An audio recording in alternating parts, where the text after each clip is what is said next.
राधे राधे भक्तों। आंवल की एकादशी को रंग भरी एकादशी भी कहते हैं। ये मार्च में 20 मार्च दिन बुधवार को पड़ रही है। इस दिन आंवले वृक्ष की पूजा की जाती है। कहा जाता है भगवान विष्णु ने आंवले के वृक्ष को ब्रह्मा जी के साथ ही उत्पन्न किया था और कहा था कि जो भी मनुष्य आंवले की वृक्ष में दीपक प्रज्वलित करेगा, उनकी पूजा करेगा विधि विधान से, उनको भगवान विष्णु का धाम यानी कि वैकुंठ धाम प्राप्त होगा। उस दिन व्रत करने वाले लोगों को अवश्य आंवले की पूजा करनी चाहिए, आंवला ग्रहण करना चाहिए, आंवला का दान करना चाहिए, जिससे बहुत ही ज़्यादा हमें फल की प्राप्ति होती है। एकादशी के दिन अगर हमें आंवला ना मिले और आंवला की पूजा हम किसी कारणवश ना कर सकें तो हम घर पे ही आंवला एकादशी की पूजा किस प्रकार करें, बहुत ही सरल तरीके से मैं ये वीडियो आपको बताऊंगी। घर पे ही पूजा करने की आसान सरल पूजा विधि एंड सामग्री भी साथ साथ में आप जान लीजिएगा। आप अगर वीडियो पे नए हैं तो वीडियो पसंद आए तो लाइक करें, शेयर करें, कमेंट करें एंड बेल आइकन जरूर प्रेस करें, जिससे आने वाली पूजा पाठ से रिलेटेड वीडियो की नोटिफिकेशन सबसे पहले आपके पास पहुंचे। तो आइए जान लेते हैं संपूर्ण विधि। नीचे से आप सबसे पहले सफाई करिएगा, क्योंकि भगवान विष्णु माता लक्ष्मी का ही स्वरूप पूजा होगी आज आंवले की, तो इसमें सफाई का विशेष ध्यान रखें। चौक अगर कच्चा है तो आप लीप लीजिएगा, अगर पक्का है तो आप पहले साफ करके चौकी लगाइए। चौकी के ऊपर आप पीले कलर का वस्त्र धारण करवाइए यानी कि बिछाइए। अगर आपके पास नहीं है तो आप लाल वस्त्र भी बिछा सकते हैं। उसके बाद भगवान विष्णु की प्रतिमा आप सामने फोटो लगाइए, या फिर आपके पास विग्रह है तो आप विग्रह रख लीजिएगा, लड्डू गोपाल हैं तो लड्डू गोपाल रख लीजिएगा। ये सभी भगवान विष्णु के ही स्वरूप हैं। आप भगवान विष्णु की पूजा करें। उसके बाद आप गंगा जल का लोटा एक ले लीजिएगा, यानी कि गंगा जल उसमें ऐड कर लीजिएगा एक लोटे में, जिससे आपको भगवान की पूजा में ये इसकी ज़रूरत आवश्यक रूप से पड़ेगी सारी चीज़ों को शुद्ध स्वरूप करने के लिए।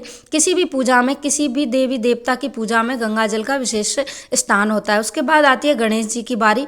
सुपारी पे कलावा लपेट के आप गणेश जी बना लीजिएगा। अगर आपके पास मिट्टी के गणेश जी हैं वो रख लीजिएगा, छोटे से कोई गणेश जी हैं तो वो रख लीजिएगा। उसके बाद आपको आंवले का वृक्ष के स्वरूप में एक आंवले के ऊपर एक आंवला रखना है। जैसे कि मैंने 2 बनाए हैं, एक आंवले के ऊपर एक आंवला रखा है, 4 आंवले मैंने इस प्रकार रखे हैं कि जैसे वृक्ष की प्रतिमा बन गई हो। उसके बाद आप स्वास्तिक बनाइएगा पीले वस्त्र पर ही, क्योंकि उस पर आपको दीपक प्रज्वलित करना है। हर पूजा पाठ में भगवान गणेश का पहले स्थान दिया जाता है, स्वास्तिक का स्थान दिया जाता है, कलश का स्थान दिया जाता है, तभी संपूर्ण पूजा मानी जाती है। उसके बाद आपको घी का दीपक प्रज्वलित करना है उसके ऊपर रख के। दीपक की पूजा कर रहे हों आप, या तो आप भगवान की पूजा कर रहे हों तो आप ओम गण गणपतये नमो नमः का जाप करते हुए 3 बार या 5 बार 11 बार आप भगवान की दीपक प्रज्वलित कर दें और दीपक स्थापित कर दें। दीपक को हमेशा आसन दे के ही स्थापित किया जाता है। तो पहले आप नीचे चावल का, क्योंकि उस दिन एकादशी है, चावल तो हम नहीं यूज कर सकते, पुष्प का या तिली का आसन आप उनको दे दीजिएगा। तो उस दिन चावल का उपयोग नहीं किया जाता है। अमूमन पूजा में हम चावल का आसन दे देते हैं, लेकिन उस दिन नहीं देते हैं। उसके बाद आपको धूप दीप चंदन पुष्प से आप सभी को स्नान आदि करवाइए, यानी कि पवित्रीकरण करिए। पवित्रीकरण करते हुए आप ओम नमो भगवते वासुदेवाय नमः या ओम नारायणाय नमः, वासुदेवाय नमः, दामोदराय नमः बोलते हुए भगवान गणेश को और सभी देवी देवताओं की फोटो की प्रतिमा में जिनके भी देवगण बैठे हैं सबको तिलक करिए। आप आंवलाओं को तिलक करिए, दीपक को तिलक करिए, क्योंकि सभी का पूजन बहुत ही अनिवार्य रूप से किया जाता है। ये सारे आंवलों को आप तिलक करिएगा, क्योंकि ये आंवले उतने ही लेने हैं जितने के आप दान कर रहे हों। पूजा में उपयोग सामग्री आपको खुद को यानी कि इस्तेमाल में नहीं लेनी है। जितना आप रख रहे हैं 21, 11, सवा किलो, इनका दान हमें मंदिर में या किसी ब्राह्मण को करना है। वस्त्र रूपी कलावा आप भगवान को समर्पित करिए। वस्त्रम समर्पयामि, सबको आप वस्त्र समर्पित करिए, आंवले को भी वस्त्र समर्पित करिए। वस्त्र रूपी कलावा आप ले सकते हैं। कलावा कच्चे सूत का होता है, उससे हमें पूरी संपूर्णता मिल जाती है, यानी कि वस्त्र स्वरूप हो जाता है। उसके बाद भगवान को इत्र समर्पित करें तो इत्र आप कलावे पे इत्र लगा सकते हैं। अगर आपके पास जनेऊ है तो भगवान को जनेऊ धारण करवाएं, गणेश जी को भी जनेऊ धारण करवाएं। जनेऊ का विशेष महत्व होता है पूजा में। उसके बाद दीप प्रज्वलित करें।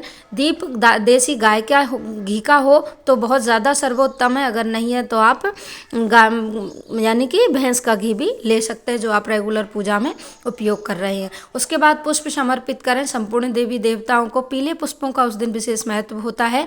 आप पीले पुष्प अगर मिल जाएं, भगवान को माला मिल जाए तो ज़रूर समर्पित करिएगा, लेकिन आप पीले पुष्प समर्पित अवश्य करें। उसके बाद धूप दीप दिखाएं। सुगंधित धूप अगर आपके पास है, धूप अवश्य दिखाएं। उसके बाद आप किसी भी मीठे का भोग लगा सकती हैं, जैसे बतासे हो गए, मिठाई हो गई, कोई भी आपके पास है तो उसका आप भोग लगाएं। ऋतुफल, जो भी ऋतुफल आप लाए हैं, केला हो गया, सेब हो गया, अनार हो गए, वो आप समर्पित करें। उसके बाद सभी पे दक्षिणा स्वरूप कुछ पैसे आप चढ़ाएं, क्योंकि इससे पूजा में रही हुई कमी पूरी हो जाती है। कोई भी पूजा में अगर हमसे कमी रह गई है तो वो हमारी पूरी हो जाती है। उसके बाद ये आंवले जो आपने रखे थे, इनका आपको यानी कि आचमन लेके हाथ में 3 बार पानी लेके अपना नाम और गोत्र बोलते हुए इनको आप मनस लीजिएगा, क्योंकि इनको हम उसके बाद दान करेंगे। उसके बाद आप कथा पढ़ लीजिएगा। कथा पढ़ने के बाद आरती करिए भगवान की, क्षमा याचना करिए, और क्षमा याचना करने के बाद पूजा हो जाती है संपन्न। इस दिन आप भगवान पे संपन्न पूजा के बाद आप गुलाल अर्पित करिएगा। भोले बाबा के मंदिर में भी आप उस दिन रंग भरी एकादशी मनाई जाती है, यानी कि होली खेली जाती है। होली भी खेल सकते हैं। उसके बाद आपको जो भी सामग्री आपने चढ़ाई है, किसी योग्य ब्राह्मण को आप दक्षिणा रख के इस चीज़ को दे सकते हैं, यानी कि दान कर सकते हैं। पूरे दिन आपको निराहार रहना है, निराहार रहिए। जला या फिर फलाहार करना है वो करिए, जैसे आप व्रत करते आ रहे हैं वैसे करिए। उसके बाद सुबह सवेरे पूरे दिन आपको भगवान विष्णु के नामों का जाप करना है, यानी कि शुद्ध तरीके से आपने संकल्प लिया है पूजा का, वैसे ही आप पूरे दिन व्रत संपूर्ण करें। उसके बाद आप सुबह सवेरे पारण अवश्य करें। पारण का सही समय, पूजा विधि, तारीख, दिन, शुभ मुहूर्त, कथा संपूर्ण मेरे चैनल पे है, आप जाके विजिट कर सकते हैं। Thank you. Radhe Radhe. Thank you for watching.